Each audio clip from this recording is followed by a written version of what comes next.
Daeng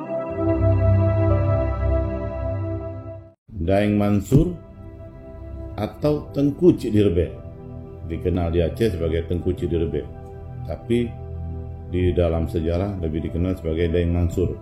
Mengapa nama beliau menjadi Daeng Mansur? Karena beliau ketika muda diutus oleh ayandanya ke Sulawesi Selatan, dan kemudian di sana beliau menikah dengan putri kerajaan Goa di Sulawesi Selatan, sehingga ditabalkanlah gelar Daeng atau gelar bangsawan kepada beliau. Beliau ini kemudian pulang ke Aceh dan menurunkan keturunan yang kemudian diberi nama sebagai keturunan Bugis. Keturunan beliau kawin dengan anak beliau itu langsung yang perempuan kawin dengan Sultan Iskandar Muda, Putrosani Permaisuri, sehingga garis-garis keturunan Iskandar Muda ketika selesainya masa dinasti Arab itu diberi gelar sebagai dinasti Bugis. Dari Daeng Mansur lah maka turunlah dinasti Bugis. Daeng Mansur menjadi berapa orang menganggap Daeng Mansur adalah orang Bugis yang kawin ke Aceh, namun sebenarnya adalah orang Aceh yang diberi gelar sebagai Daeng di Bugis sana. Ya. Ini Daeng Mansur. Daeng Mansur kawin sama orang Bugis, punya anak Putrosani Panglima Permaisuri.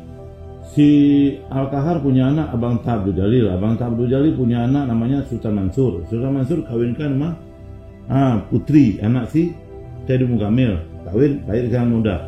Putrosani itu ponakan dari Iskandar Muda. Cuman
selanjutnya makam dari ayah dari Putrosani, yaitu Daeng Mansur atau yang lebih dikenal dengan Tengku Cidirbe.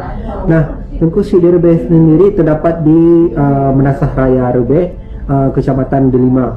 Nah, di komplek makam Tengku Cidirbe sendiri, makam beliau sangat terurus, bahkan sudah masuk ke BPCB. Nah, makam beliau histori dari Tengku Cidirbe sendiri, beliau adalah seorang ulama yang datang ke PD dan melakukan dakwah Islamnya. Nah, yang menurut histori sejarah beliau yaitu seorang ulama yang datang dari Bugis yang ke Pidie dan menetap di daerah Rebeh. Nah, pada saat itu Sultan Iskandar Muda kecil menuntut ilmu pada beliau, dan selanjutnya beliau menikahkan anak beliau yaitu Putros Hani yang kita kenal sekarang dengan Sultan Iskandar Muda. Nah, itu sedikit histori dari Tengku Syek di Rebeh.